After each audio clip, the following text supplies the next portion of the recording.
president of NVIDIA. His name is Jensen Huang. If you don't know this guy, let me shortly introduce himself first. Jensen Huang, he is AI company co-founder, and in 1993, and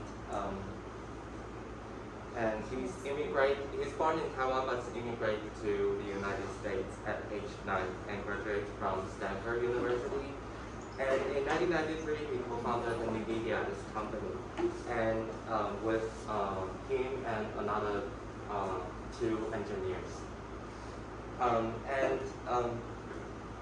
The biggest achievement for this company is in the 1993. He's transforming its from the company to a GPU, the GPU which is in the graphic processing units company, to AI computing technology.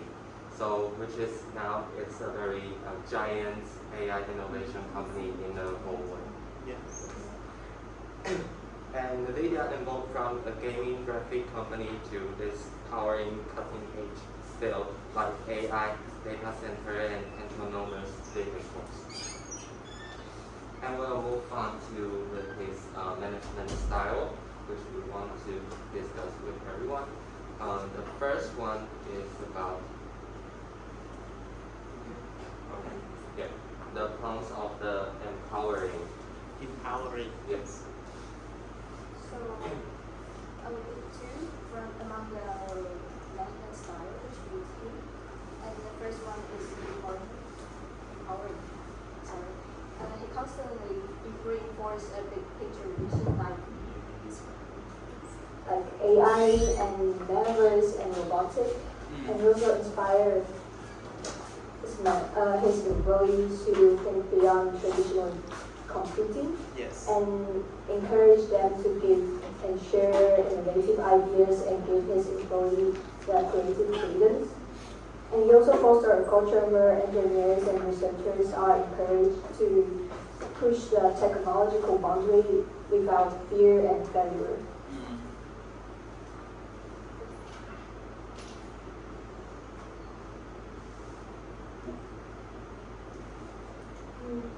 This concept is called the lack of direction. This environment in basically in needs of balance with clear guidance. If you employees have too much freedom without structured visions, they may lose of focus and leading to influence of objectives and leaders most, and ensure that creativity aligned with company goals.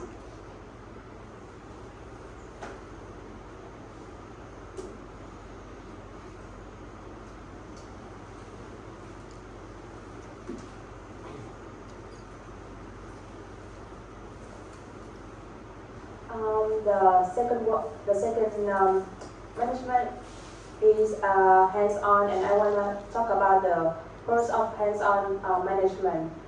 He is deeply involved in product development and technological advancement, and when he involved in this work, he can improve the efficiency of the work of the employee, and can build a close relationship with the employee. Yeah. And employee, because he involved in this work, so the employee had to work more, have a good performance. And during this work, they also receive the supporting from the manager.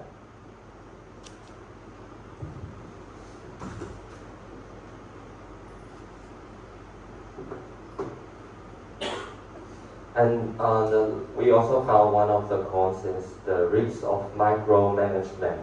The micromanagement is the main. He always focused on the big things, but he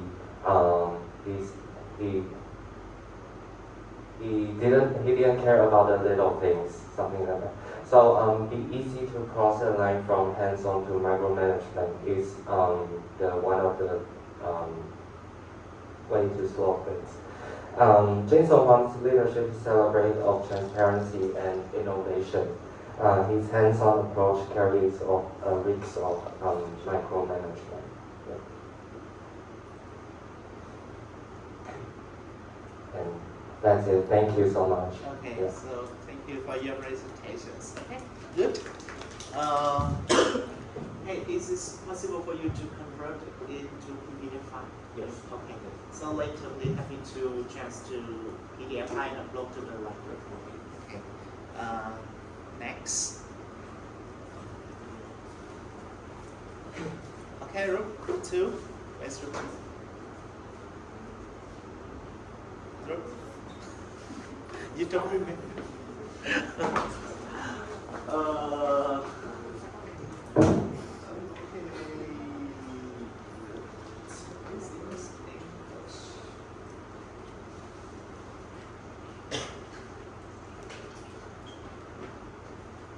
Group 2 lead choices. That's group is group 2. So group 3 is so last week we divide to 4 groups. Oh, yeah, 4 groups. Yeah, 4 groups. Okay. So next I will invite Richard. Richard.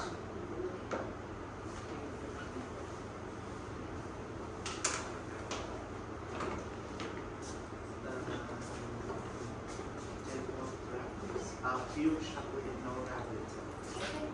So, okay. Yes.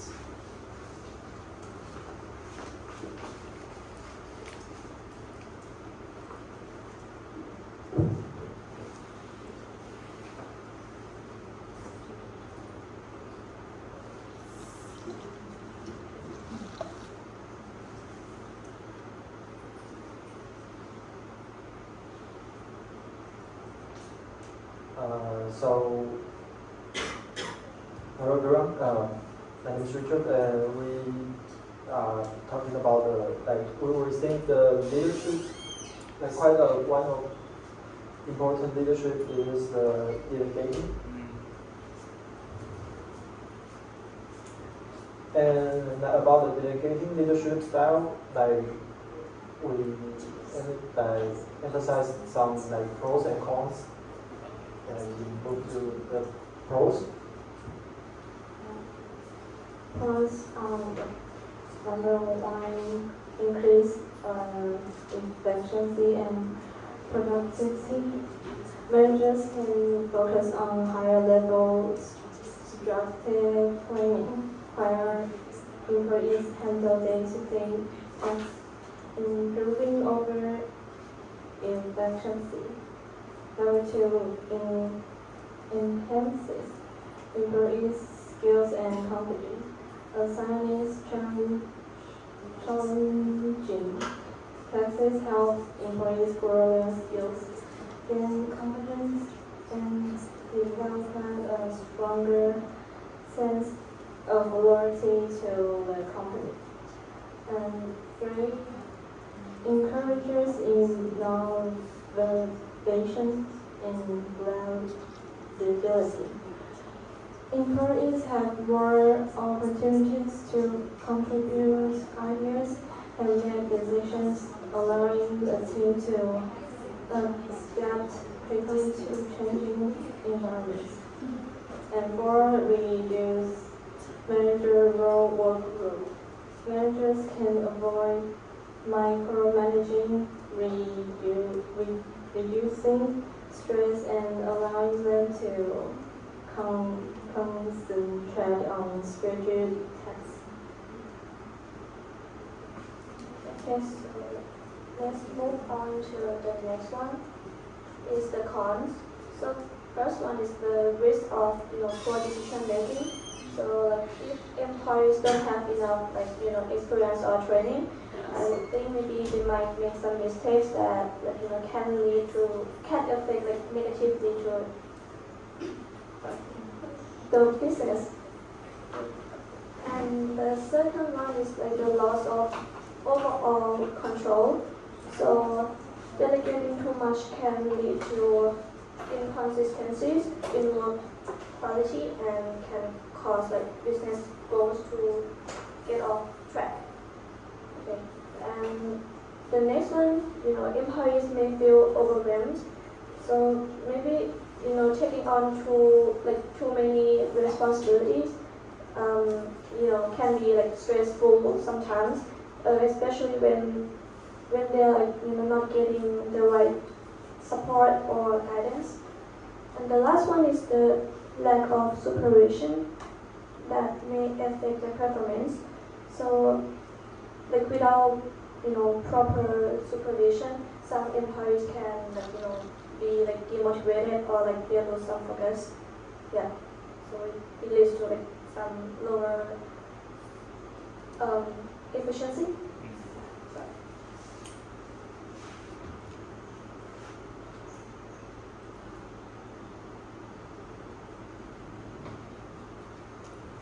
So yeah, regarding we're talking about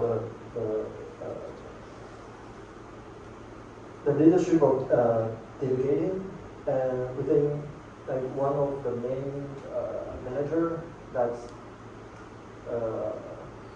is the founder of TSMC, Morris Chang, and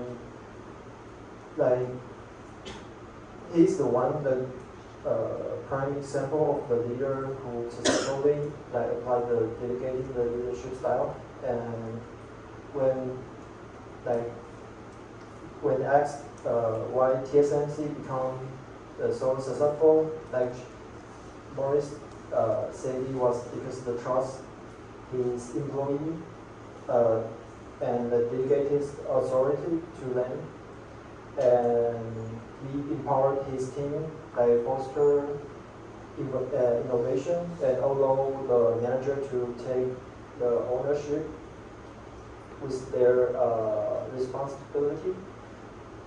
And he also helped the TSMC become a huge suggest claim and important role in the global chip production. Yeah. And so how the delegation contribute to the TSMC success. So we emphasize four part. First is empower the decision making. By trusting his team, he encouraged the better and faster decision making. And also the second one, the faster innovation. TSMC that thrives on the rapid technology advancement due to the culture of the delegation. And the third, the scalability. TSMC delegate the support TSMC global expansion while maintaining the efficiency. And also the last part is the strong corporate culture. The employees are motivated to and committed because they feel the value.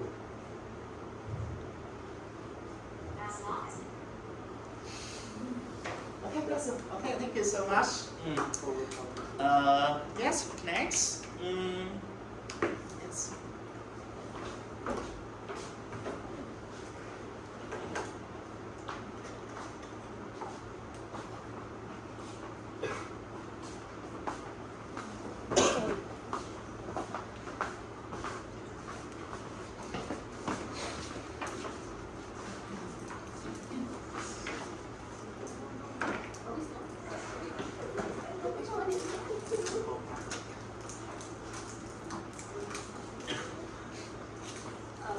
Hello everyone, today we want to present about the democratic style.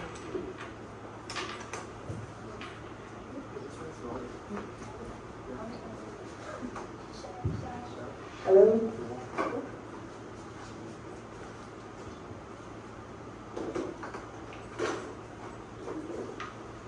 Okay, so first we want to present about the description about democratic management style. The democratic management style is a leadership approach where managers involve employees in decision making while encouraging teamwork and collaboration. And so this style gives value employee input, creating environments where everyone feels like their comment have values and appreciated with their comments. But ultimately, managers retain final authority. Talking about the pros and cons of democratic, the first one is encourage employee participation. Like employee can feel valued as their opinion are considered in decision making, and they also boosting moral and job satisfaction. Employees feel more engaged and motivated, promote for more creativity and innovation, because we collect all of the opinion of the employee, and also enhance teamwork and collaboration, improve employee development, because employee gain decision making experience and leadership skills. Also, they foster a positive work environment because like employees feel respected and included, leading to a healthy workplace culture. But they also have some cons like time consuming because the decision making can take a longer due to discussion and consultation. Also, the conflict will occur because different viewpoints may lead to disagreement and slow progress. They may not be effective in crisis situation because quick decision may be needed, making consultation impractical. The risk of inefficiency can occur if not managed well. Discussion can become unproductive. They also require skilled leaders because manager must be able to balance participation with authority effectively. And the last one is potential for role confusion because employee may structure to distinguish between leadership and participatory roles.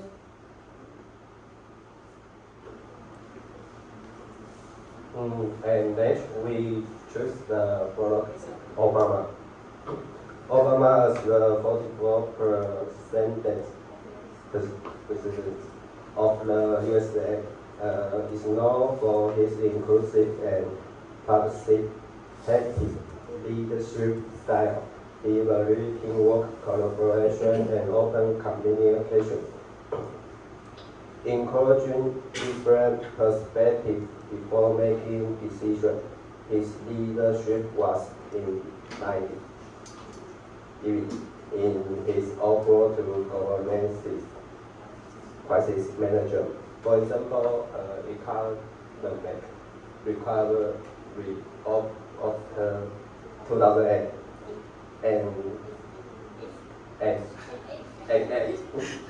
and foreign policy.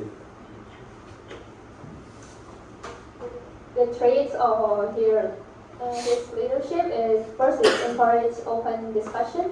First, he relied on the diverse and skilled cabinet, giving them autonomy to contribute ideas and solutions. Second is he empowered his team. The third is his decision making based on consensus. He sought multiple viewpoints before implementing the policies. And the last is the emphasis the inclusivity and unity. His leadership was centered around engaging people from different backgrounds and perspectives. For example, his Barack Obama leadership in making the Affordable Care Act for Obamacare, he brought together lawmakers from both parties and held countless meetings with healthcare professionals, policy experts, insurance company, and patient advocacy group. He also encouraged debate and listened to concerns even from critics. Although not all suggestions were accepted, the process showed his respect for diverse participants.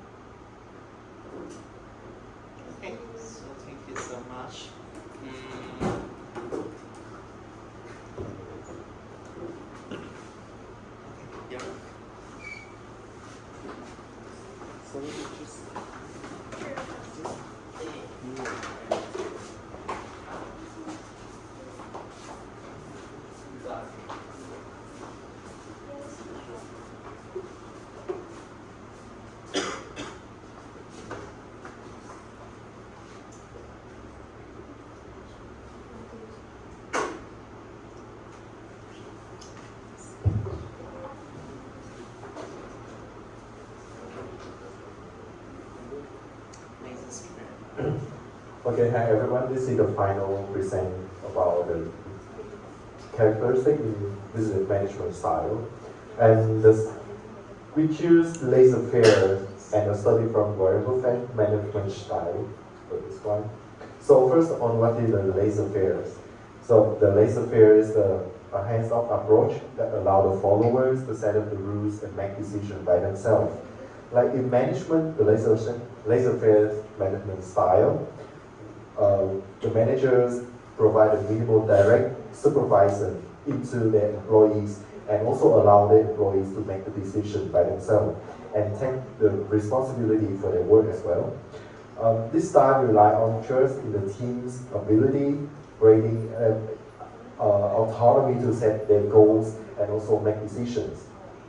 So,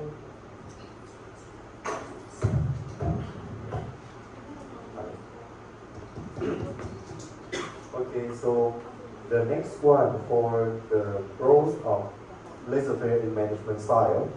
The first one is encourage creativity and innovations because the employee are allowed to innovate for their work and also as long as they can achieve the goal of their work.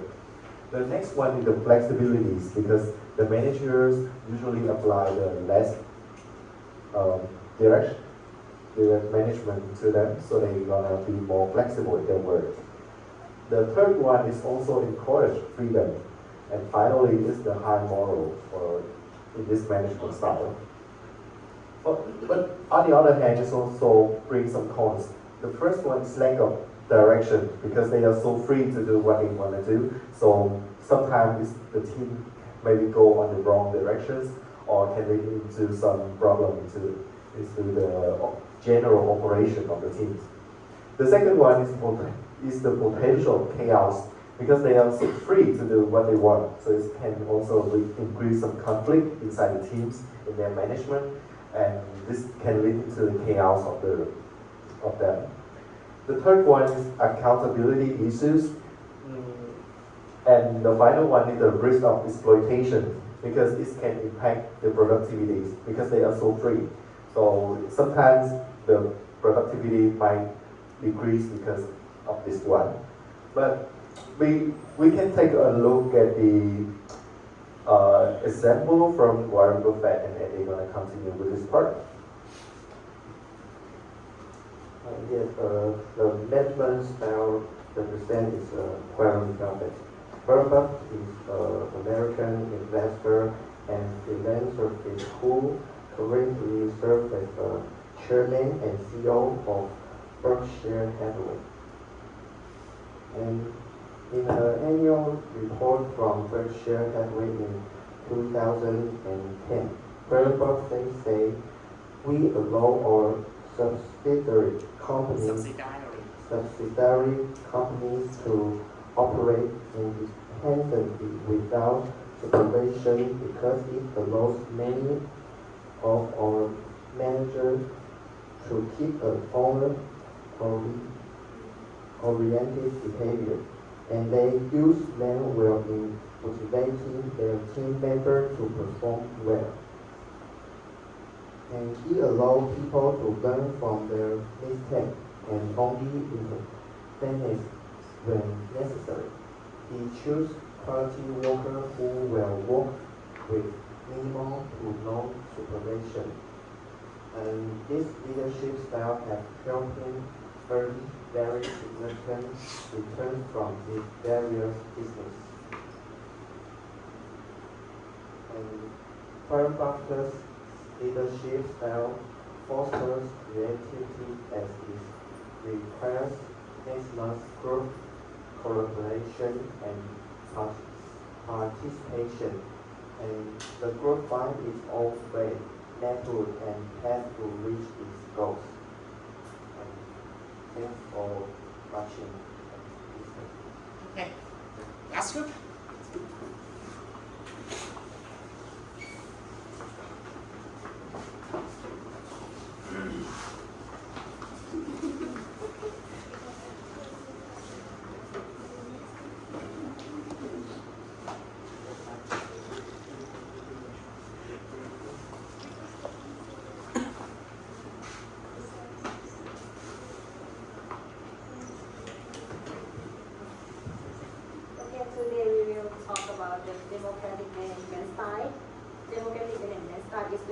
managing that employee or team member can share the idea or give the opinion and making some the decision.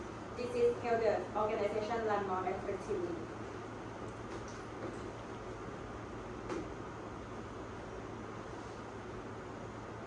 Yeah, that one. Yes. It's there. Right. Right. View, yes, that one. Okay, for the first one, we will talk about the post. The post is first flexible and adaptable, can adapt to change and new challenges by diverse perspectives.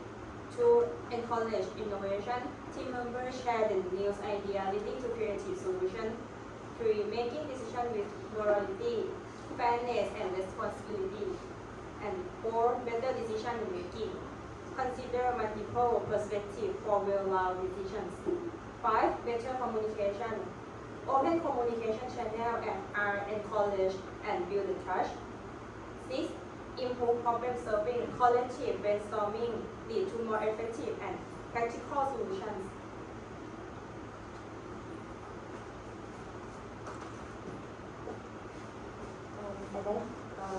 Let's talk about some key challenges of democratic leadership. A management style that values team input first come with certain drawbacks. First one, slow decision making process.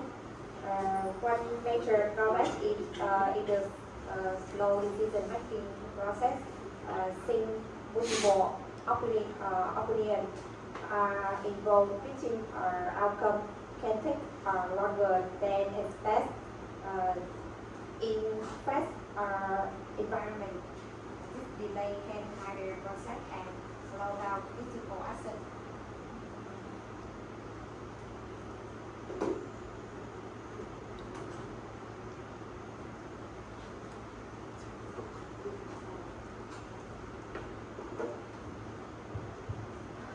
Second one, effective in motivate employee, even if democratic approach its success heavily depend on employee engagement.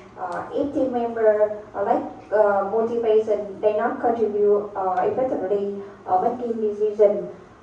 Without active participant, the process become inactive and rather than dynamic. Witness leadership authority.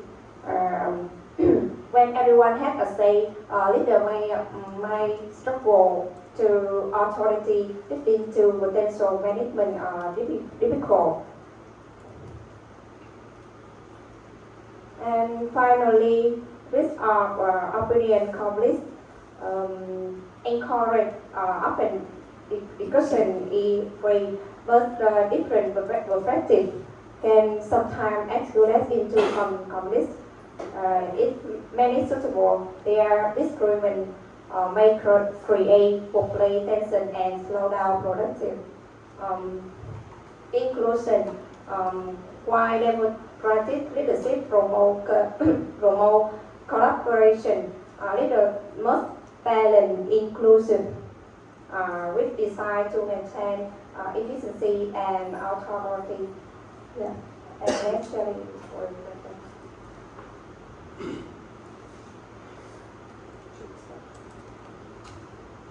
So next, we talk about how team groups are like alternate this management style to contribute to Apple's success.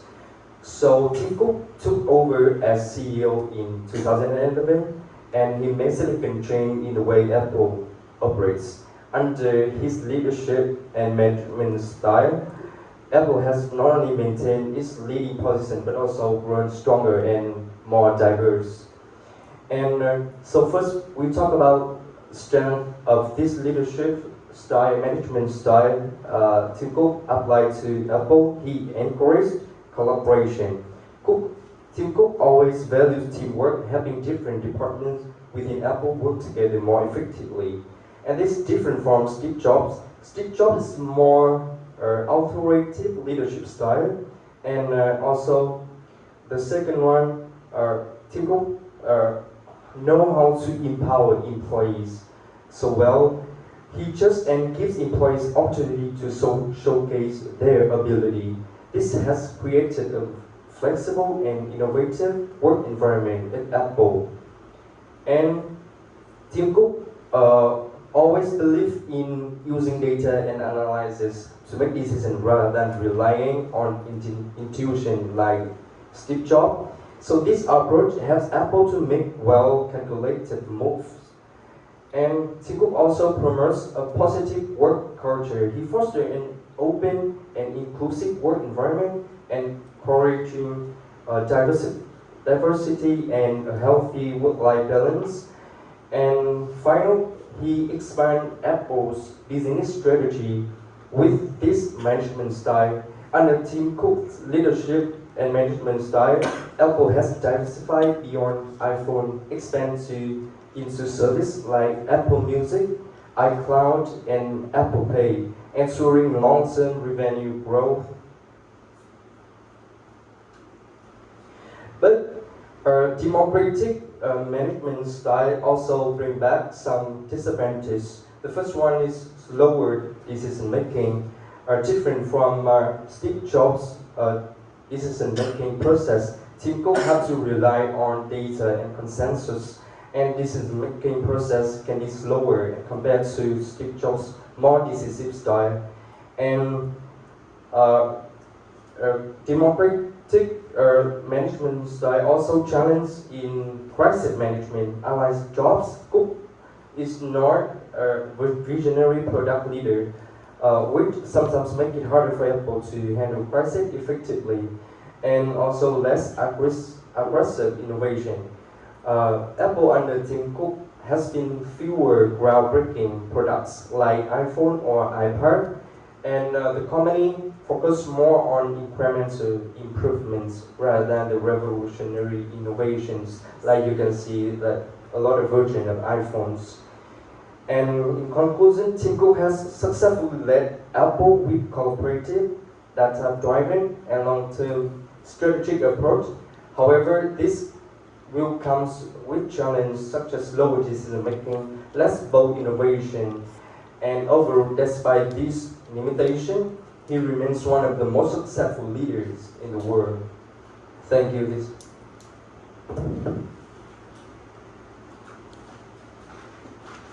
Okay, so thank you so much.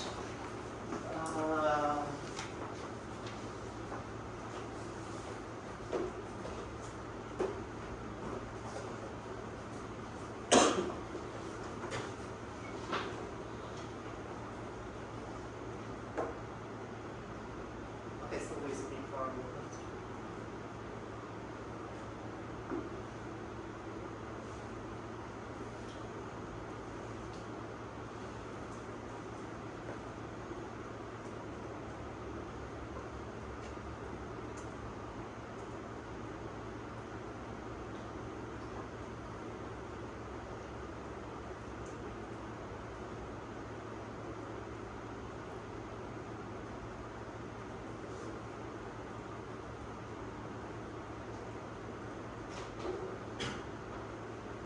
So we will continue with today's topic. So